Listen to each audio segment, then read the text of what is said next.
Are you tired of feeling overwhelmed and isolated about what you should be doing financially? If staying in the same position has you missing out on the most important things, like eating breakfast with your kids, you're not going to want to miss our upcoming Inner Circle Live event. Russ, when people come to our event, they're going to pick up their very first domino. Let me explain what I mean. They're going to figure out who they are as an investor. They're going to gain access to 6 different passive income opportunities and the experts bringing it to them. And they're going to be able to put it on autopilot. Right now, go to wealthwithoutwallstreet.com/live and don't forget the discount code PICAST. Welcome into the Financial Freedom Roundtable, where each week we break down complex financial topics so that you can more easily understand them and, more importantly, take action on your path to becoming financially free. If this is your first time joining us, welcome. Grateful to have you in the room. I'm Russ Morgan. They call me the Idea Guy. But enough about me for a moment. Let me introduce you to my co-host, my partner. He's the Italian Stallion. He's got the license plate covered to prove it. Mr. Joe Murray. Stallion, good afternoon. My brother, so glad to be with you. Today, we're going to try to cover and tackle the topic of how to teach kids about money without ruining it. Why do you think this is such an important topic for us to cover?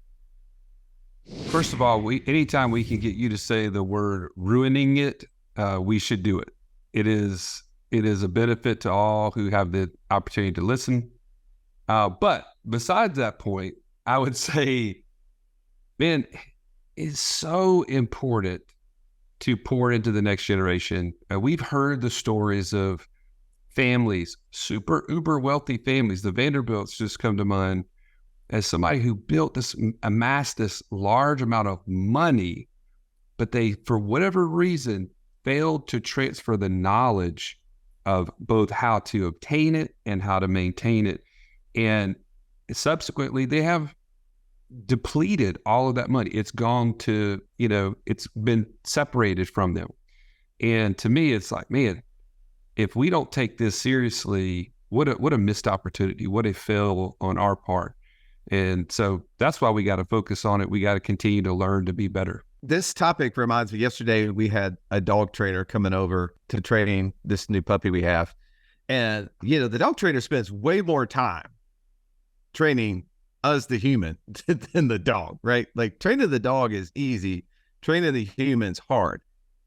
I think that applies in today's conversation. And as a parent, you might relate, is that a lot of times the issues that we have, right, our experience, the way that we envision the world to be, we project that to our kids, for better or worse. And I think for me, like, wanting to teach my kids about money, there was a way that I learned, there's a way that I've learned in the past, and I want to try to help them, but I need to be a better teacher. I need to find ways to do it practically, ways that can be fun for them. And I think this topic's going to be good. If you're like me and want to not ruin it, like my Montgomery accident would say, then I think you'll enjoy this. But Joey, you're not the only one here today. We thankfully are joined by the dream team of financial coaches. To my left, I got Mr. Incredible. His superpower is speed to financial freedom. And the real beauty is that speed's contagious. My man, Mr. JD Hill. Say hello to your fans, JD. Hey, fans. Hey, everybody's waving. If you're on the road right now, I hope you're waving and keeping one hand on the wheel. Russ, I'm glad to be here. Joe, you actually stole my thunder, because I was going to say the same thing about Russ. If we can get him to say ruining it in every podcast, that'll be a blessing to everyone. Absolutely. So thank you, Russ, for that. Yes, no problem. What, other than making fun of me, what other value will someone gain from listening to you on the podcast today? And why do you think this is such an important topic? Yeah, so I played sports all through life growing up, up until obviously a certain age. And one of the things that I've taught my kids is I want to teach them the aspect of a team, right? So if when we're out in public, it's Team Hill, right? Like age 10, right? I started at like 17 and quit at 18, right? But no, like team, like I want them to understand the notion of a team, right? And the reality is that the team is only as good as the coach, right? You look at John Wooden and the great things that he was able to accomplish because he was a phenomenal coach, right? And so to the extent that I can teach and coach my kids, hopefully they can take that and then go win championships with it, right? But if I don't coach them and teach them, somebody else is going to. So it's either me coach and teach them, or the world is going to coach them and teach them. And the world and the government and the way that they teach about finances, they're doing a terrible job, an absolute abysmal job. So it's either me teach them or it's the world and the government gets to teach them. And you get to choose. And I think that's an amazing thing, is that we actually get to choose. I agree with that. All right. Last but not least, we got the king of Beham, Mr. Real Estate. He's agnostic to his type as long as it produces cash flow, the multi-talented Jamie O'Brien. Good to see you, Jamie. Man, good to be here, Russ. Enjoying another very cold day in paradise, my friend. All right. You got a couple of young kids, and you're starting to teach them about money, right? Like, I think it's important that you think about all of our situations, right? Joey and I have some older kids and younger kids. JD's yours kind of in the middle there. Jamie, yours on the younger spectrum. So how are you teaching them or plan to teach them without ruining it? Yeah, I mean, I think the important piece of this, right? Our mentor, Nelson Nash, used to say all the time, when's the best time to plant a tree, right? 30 years ago. And when I just think about my story, which you'll probably hear a little bit about today, is, that time has come and gone for me, but I'm learning. And I think a lot of people that are listening to this podcast are probably in the same boat. We're trying to learn about finances, learn how money works, and really put it to use in our most beneficial way. And if I can plant that tree with my kids early, to everybody's point, I'm just going to prepare them so much more for the journey ahead, right? And so that's why I think it's important today. I'll talk to a lot of people who are in the same boat, who have young kids, and part of their vision and why they're trying to do this is to pass this on to the future generations, right? And that starts early. No, that's so good. Well, today we're going to break down this topic in 3 big sections. 1, what are the goals and expectations we have as parents for our kids? And I hope you'll listen to that part, because I think that that sometimes our goals and expectations are too big. Maybe we're a little bit too overzealous, but at the same time, maybe we should expect a little bit more. Secondly, we're going to cover what we've already tried that did not work, so that you don't have to go make those mistakes if you have young kids or still have kids that you're trying to teach about this subject. We've done a lot of things that we wouldn't do again, definitely wouldn't recommend to anyone else. And then lastly, we're going to talk about ways that we have seen success, ways that we are teaching our kids fun ways to learn about money. And we're going to do that right now.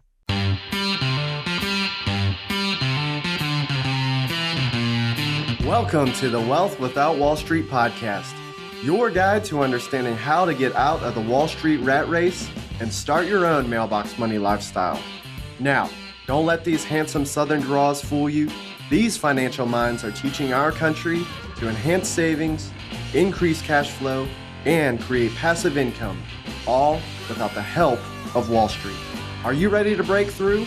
Now here are your hosts, Russ Morgan and Joey Murray. All right, Stallion, I want to hear a little bit about some goals and expectations. What are some that you have for your girls? Hey, I'll tell you what, I may be a little bit, I'm going to use the word Pollyannish. Have you ever heard that word, Russ? Keep going. I would not want you to try to repeat what I just said, but Pollyannish means just kind of like pie in the sky, kind of like, man, I would love for my kids to learn without having to go through all of the same things that I did. I mean, that's a valid, noble thing, right?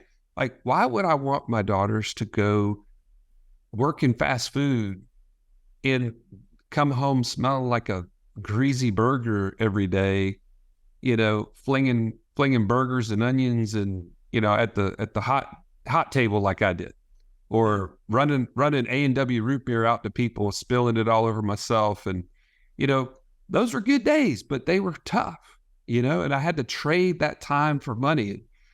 I would love for my daughters not to have to go through what I've had to go through. And so it's like, well, why don't I just pay my daughters? But by the way, it's a tax strategy for me to pay them for different ways that they assist us in the business.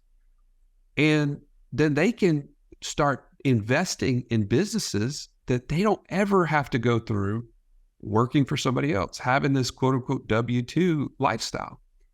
Well, it's great until your daughters don't understand the value that was created to make that dollar, right? They don't understand to what extent that the work had to be done to create that. And so and it's not because they're bad kids. Don't get me wrong. It's not because they're jerks. It's that they just don't understand the hard work that it took to create it. And I will just say, man, that's one of those lessons learned that I would say, I wish I could go back and maybe switch it around a little bit. I'm still kind of in the middle of it. So this is fresh. This is raw for me, Russ. Hey, I get it. It's so raw that we said, hey, what are your goals and expectations? We're going to talk about point number 2 in a second, but you decided to combine them. So this is the sneak peek, right? This is podcasting at its best. I love it. Hey, it's all connected, Russ. It's all connected. Yeah, you guys give me grief about putting 2 words together. You put 2 points together. You're welcome. You're ruining it. How about for you, JD? Let me let you ruin it for everybody as well. Listen, What are the goals and expectations? And we'll just stop there if it's all right. Yep. That you have for the boys. Yeah, no, that's good. So for us, we use the Bible as a framework on how we want to teach our kids. And the things that we try to teach our kids is that stewardship is really important, and what stewardship is. Because to the extent that I can teach them that they are nothing more than a manager of somebody else's stuff, right?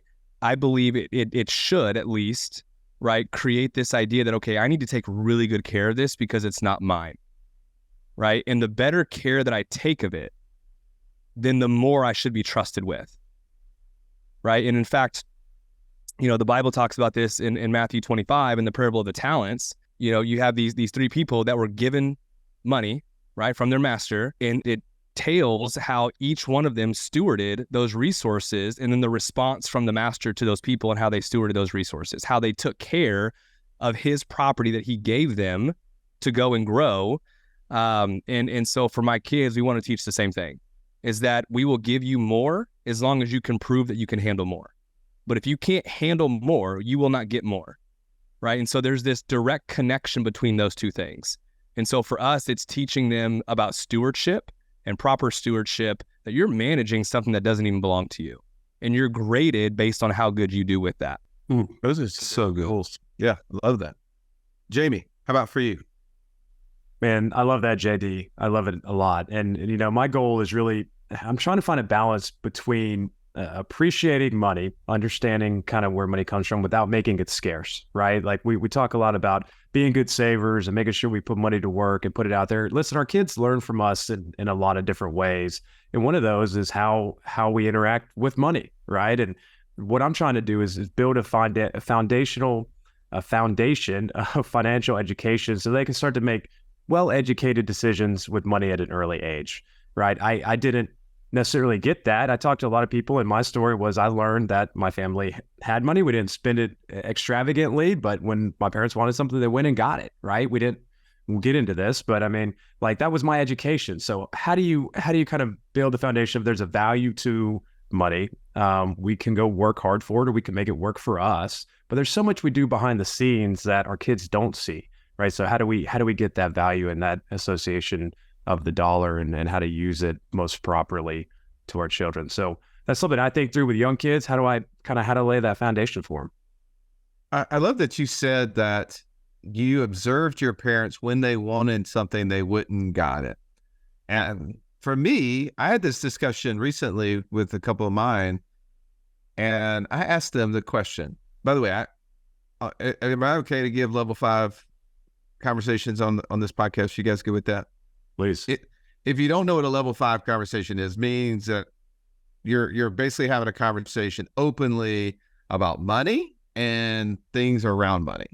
And when I'm bringing this up, just in case you haven't heard us talk about this before, anytime me, JD, Joey, or Jamie speak about something that we're doing, it's not out of pride. It's actually out of just transparency so that you can learn best. And I don't pretend to think that my situation is better than yours. Many of yours are way greater than mine, but I would just share mine here. So I had a conversation the other day with a couple of my girls.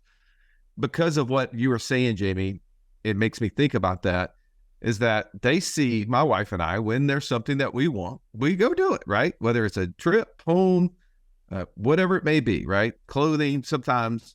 And I think that they've assumed that that translates to them, right? Like, oh, I want something, I can go get that. Why can't I have this specific thing? And so I sat down with them the other day and I said, well, girls, would you think that from our situation relative to, maybe others, do you think we're rich? Do you think we're wealthy? What would you, how would you describe our financial situation? And they were like, yeah, I mean, I didn't think that, but then somebody was, saying, oh, you guys just went on your 4th trip this year. You guys must be rich or whatever. And all I wanted them to say is that, not that we truly are, but I just wanted them to say that. And then this is the question that I asked them. I said, well, does that mean that mom and I are rich? Or does that mean that us as a family are rich? Like, are you guys rich too? Or is it just mom and I? And I want to delineate those two for this specific reason, is I think I don't want our kids to believe that just because we have money, Megan and I, that they have money. Because there was effort, there was work, as you were talking about, Jamie, that was required on our end as parents to grow to the point that we are. And I want my kids to understand that they're not going to just get it. It's not just theirs, right? Like, I want to help them. I have expectations and goals for them, and I'm going to invest in them, and I'm going to help them grow. But just because we have money doesn't mean you have money. And I think that sometimes our kids didn't really catch that. And that's why I wanted to make sure I had that direct conversation, because as we start talking about ways that we are trying to help them learn how to gain knowledge, how to grow in entrepreneurship, I need them to not go, well, why do I need to do that? I already got money, right? There's already money in this bank account. So I hope that's helpful. And a few of you may want to go have that conversation. And the only reason I knew to have that conversation, because like a month earlier, somebody was telling me about how they just had that conversation. I was like, that's a good conversation. I need to be having that same one. All right. Let's jump into point number 2. Joey, you've already led the way here. What if we tried and didn't work? If you want to recap it in case everybody got lost, why don't you share something that you've tried that didn't work out as well as you wanted to? Well, I'll just say, we pay our daughters through our business. It's a tax strategy for us, and it's a way for us to teach them, like, hey, this is when money comes in, how much goes to savings, how much goes to tithe. Like, that's been something we did since they were really little. But the problem, again, that I mentioned, because I jumped out of line with these points as a professional, is that they really haven't seen the work associated with obtaining those dollars. And so they just don't have the proper context. And so for me, it really has kind of dawned on me. It's like, man, they really need to experience some of that. And I don't know, I haven't figured this out. This is super new to me. It's just very recently I've been thinking about it, how to practically do that in a way that, accomplishes that end. So that's what I'd say has been a challenge for me. But I definitely want to solve it. If you've listened to our show for any length of time, you've heard us talk about infinite banking and how we are able to use that concept to create over $50,000 a month in passive income. But it's just not that easy to figure out, how does this all connect into my own personal system? Stallion, that's why we created the passive income operating system, bro. It shows you how to turn active income into passive income. It makes all the steps come together. If you would like to get access to it as a podcast listener, we've never given this away in public before, go to what'swhatwallstreet.com/PIOS. There was nothing worse than walking into class when you're in school and the teacher saying, Pop Quiz Day.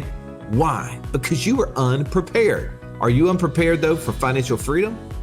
Don't be. Find out how close you are by taking our 30-second quiz at wealthwithoutwallstreet.com/quiz. How about for you, Jamie? What's something that you've tried so far in teaching your kids about money that just hasn't worked? Yeah, well, 2 things pop in my head. My kids are only 6, Russ, so trying to explain to them what money even is and how it works is hard right now. We'll get into some things we tried that is fun, that they enjoy. But, looking back on kind of growing up my life, right, is one thing that we didn't do in my household was talk about money. Like that was just something we never did. My parents never talked about money. I knew dad went to work and had a successful business. I knew we had nice things, but that was it. Like there was no conversation around money within my household.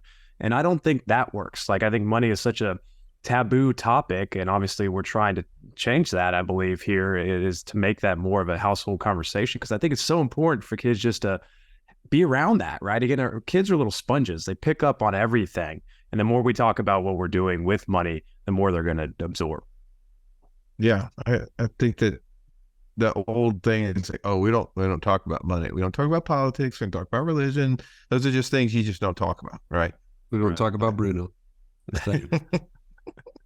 JD, how about you? What have you tried so far? What have you tried so far that haven't worked? Yeah, a number of things. One thing that I've tried that hasn't worked is just like telling my kids what to do without connecting it to anything. So, hey, we're going to do this, we're going to do this, we're going to do this. And I'm like, I don't understand. And so I'll give you an example. So when you give something to your kids, you have to realize like you're giving that to them, right? And so like it's theirs, they get to make the choice. Now what happens next? Versus if I say, hey, this is the family's, well, now that's a different dynamic, right? So like our kids have 0 screens, we have no iPads, like none of that is theirs, right? The family has this stuff, but you don't have this stuff. And so when we would, our kids would earn money, we would give it to them and say, hey, you need to do this, you need to do this, you need to do this. They're like, I don't understand. I thought the point was that I worked and I got it and then I could do whatever I want with it, right? But without actually explaining principles around money, much like Jamie, and talking about why things work the way they work, the things, the rules of money and how they work. And so, for example, like wealth, y'all have heard me say this before, but wealth creation is being directly tied to value creation and teaching them things like, hey, if you want to earn more money, you need to find ways to add more value, right? And so I was doing a lot of telling them and talking to them instead of coming alongside them as a good coach and teaching them about the rules of money, what money means, how we can use it to glorify the kingdom, right? How we can use it to serve other people, but also how we can use it for ourselves. And so those were things that were mistakes that I made, early on with my kids. And that's one, but also then not being able to so much of our world is visual, right? And so not being able to connect it to them visually and just being super conceptual. And so just talking about it, but not drawing pictures, right? Or doing something where they could connect the visual aspect to it so they can understand it better, are probably the 2 of the big things that I did that just didn't work with my kids. Yeah. Somebody like me, totally visual, need to see it. And our kids are very similar, right? The things that we hear, we remember like 10% of, but the things we see in here, we'll remember as much as 50% of. Things that we see here and can repeat, it's like 85%. So that's involvement, getting our kids involved. And I've made all of those mistakes by not doing those things. Here, I'll give you an older kid mistake that I've made, is giving a kid a debit card and expecting them to make good decisions, right? Just giving it to them, but not giving them the budget that goes with it, not giving them the expectation, right? We're talking about expectations a second ago, not giving them an expectation of what should happen. I gave that first debit card out there and saying, well, this person is now driving. They're going to need to buy gas. I want them to have the ability, if something were to happen, that they have access to money. I'm just doing my stuff, right? And 3 months go by and I look down at the bank account and I'm like, wait a second. She's spending more in a month than I used to spend in a year when I was 16. Like, wait a second, this math doesn't add up. And I just realized that I need to have that conversation, right? Like I need to, when I was a kid, like I had to work for everything for that money. And I knew how much it was because there was no cards. I didn't have cards. It was like greenbacks. That's it. But now this plastic, there is not this, she's never grown into knowing what that looks like. And I needed to teach her. I made the mistake by just assuming that she would get it. And I know that you guys are like, yeah, you're a moron. But so many of us sometimes I think get so busy that we just assume that they're going to pick up on the things that we already know, that we've already experienced. how you can't just spend without knowing how much money's in an account. Well, I learned that very quickly. All right, let's move on to step number 3. I think this is why most people tuned in, right? Is to figure out what are fun ways that our kids can learn. JD, what are some of those fun things that you've been able to do with the boys so that they can be able to learn and have fun doing it? So it finally clicked that I needed to show them something visual for them to be able to see it, right? So going back to the point that I made before, like I'm trying to teach them, but I'm not really doing a good. I'm just talking at them, and it probably sounds a lot like the teacher in Charlie Brown, right? They're not like I don't understand. And so I love spreadsheets. Okay, give me a good spreadsheet, and that's like a business love language of mine. All right. And so I built a spreadsheet because I was trying to get my kids to invest with me. And I'm like, hey guys, if you invest with dad, I'll pay you a certain percentage. And I'm explaining it conceptually. And they're like, I don't understand. And I said, okay. So I built a spreadsheet that said, if you invest X and I will pay you this amount every month in interest, this is what it would look like. And my oldest, his name is Noah. He's 9. Instinctually, I'm about to start talking like you, Russ. Instinctually, right? He looks at that end of year 12-month number and he says, what happens if I do it again next year? And I was like, you got it. You get it, right? Because he could see now visually how the money was actually going to grow. And then he could see also the impact that he was going to have for the kingdom from a tithe standpoint, because I mapped that out too. And then the money that he was going to have too to be able to spend just on himself. And what was really cool, because I've told my kids the minimum amount that you can invest with dad, because I want to put some parameters in it, right? I want them to know like you got to save up to do it, is $100. So if you want to save with dad, you got to at least save up $100, and then you can invest with dad, and I pay 30%. Okay. It's an egregious amount. I get it, but I'm trying to get them engaged, people, right? But I'll pay you $2.50 every month for every $100 you invest with me, right? That's what I tell them. Well, my middle, Emmett, he only had $195. He didn't have 200 yet. And my oldest, Noah, had like $210. So he could do 200, and then he had $10 to spend it on. Yes, you can, Russ. You can invest too. He had $10 he could spend on whatever he wants. So my middle, Emmett, he starts crying. He's upset because he doesn't have the same 200 to invest just like his brother did. And so when he got paid the next time, he saved even more so that he could get to that $200 number. And so it was just really cool watching them respond positively, finally. But I just had to build it out onto a simple, Google spreadsheet so they could visually see with some colors, right? Because kids like colors, right? How their money would be transformed over time. And for my oldest too, he's like, well, if I don't spend it and then I invest that, what happens? And I'm like, oh, let's go. So that was one of the things that was fun, and it just clicked for them, and it worked, was putting something visually for them to be able to see, a pathway for them to actually use the money to create more wealth. So fun. Jamie, I know that you've done a bunch of real estate stuff. Have you been able to get the girls involved at all when you're doing that?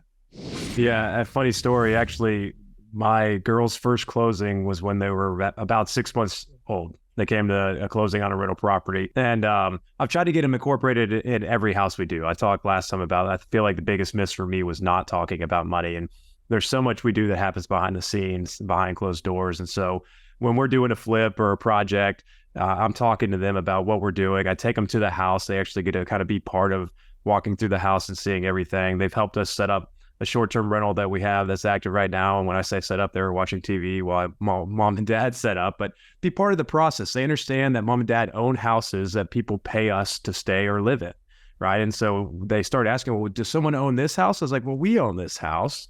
We also own other houses that people pay us to live in. So just trying to build that foundation of what's possible. I think I remember going to college, and we lived at one point in time with a roommate who him and his dad owned the rental property, and we're paying them rent. But in my mind, I was like, I can't own a house. I'm 19 years old. Like, how could I ever do that? And so just try to expand their mind to what's possible at an early age of, hey, I can own a house. Someone else can live in it and pay me to live there. Like, why not? Well, if they see and experience that, and it becomes normal for them, then it'll be easier for them as they grow older to maybe want to, lean into that more. So good for you guys that you're taking up. How about for you, Stallion? What's one way that you've helped the girls learn about money that was fun? Before I share what we've done, JD, I just had 2 takeaways from your experience. Number one, now it makes sense why Emmett asked me for $5 the last time he saw me. That's right. That's right. That was pretty ingenious. And 2, I spell fun EXCEL, like Excel. Right.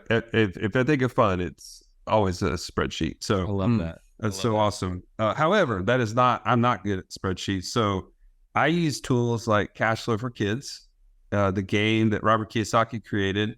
I just remember, especially my oldest 2, whenever they were little, they loved that game because it actually put us all on the same sort of playing field, and they were whooping me. I mean, this game, I got worked. I'm not going to lie. Like Lily Kate in particular, super good at that game. And now a lot of it is luck, as you pull certain cards or whatever. But the point is they got it. They figured it out. You could see the tokens on the, to your point, JD, visually, they could see the tokens of the expenses and the amount of money that they needed to cover those. And so it was really, really good. And the second tool I would say is Tuttle Twins. The Tuttle Twins book series. They also have a game now. They have all sorts of extra things. We've interviewed Connor Boyack, the author of those books, twice on the show. But I'll just tell you, if you haven't looked at those lately, it's worth the investment because, man, you're actually able to talk also some about economics, right? Like the Creature of Jekyll Island, for instance, in a kid's book, starts to explain why we're in the position we are in terms of inflation today and how that all plays out. It's like inflation is a really difficult topic to try to explain to a kid, but the way in which he's done it through several of these books, government intervention, there's all sorts of really great topics that he's covered.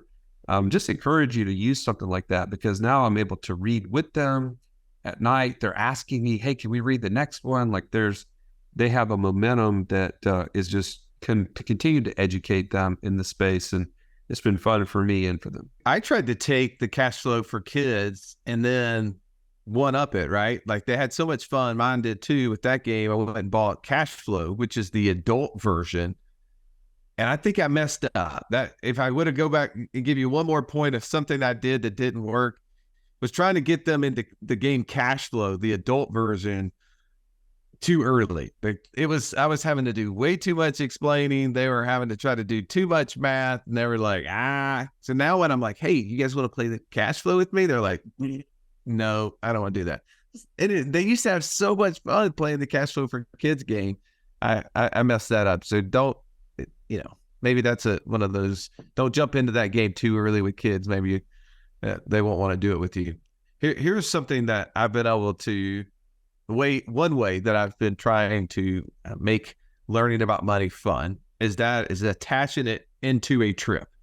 And the beauty of what we've been able to do is we've created these live events, both for the inner circle, and we do those twice a year, once in Birmingham and once somewhere close to Birmingham. This past year, we did it in Nashville. We have another one coming up in Birmingham. So if you would like to come and join us, bring a teen with you.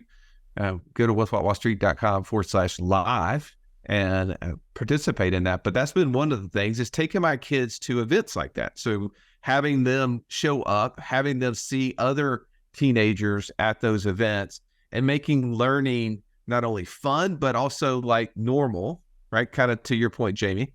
So that's been a fun thing. Also, when we took our kids with us, when we went and met with our attorneys out in Utah, and we did this family kind of core value assessments, and we spent a time in the attorney's office, then I connected it. Well, like, okay, we're already in Salt Lake. Why don't we drive up into the mountains for a couple of days and go skiing? And we'll talk a little bit about what we were doing. And then we got to come back and finish that session. So then it's like, okay, well, that's not too bad. I willing to spend a half a day at an attorney's office if I get to go ski, right?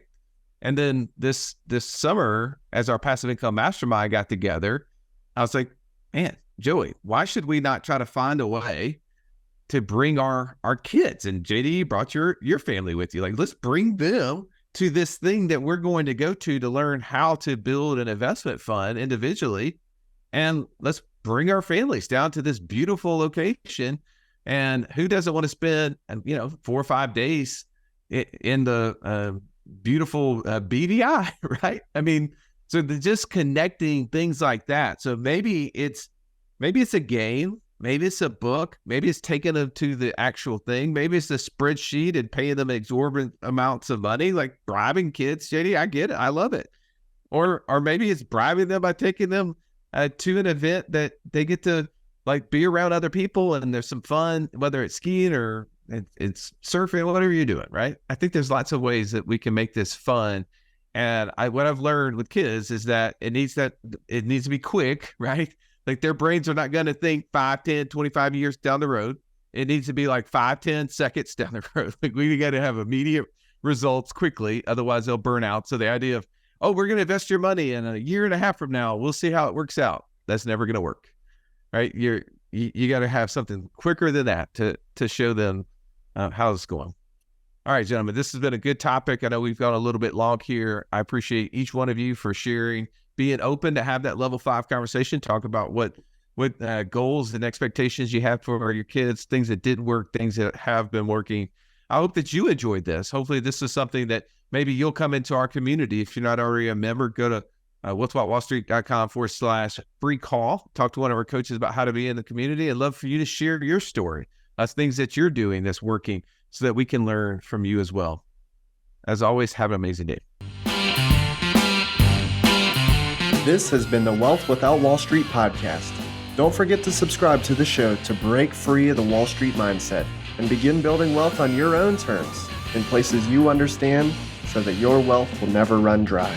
See you next episode.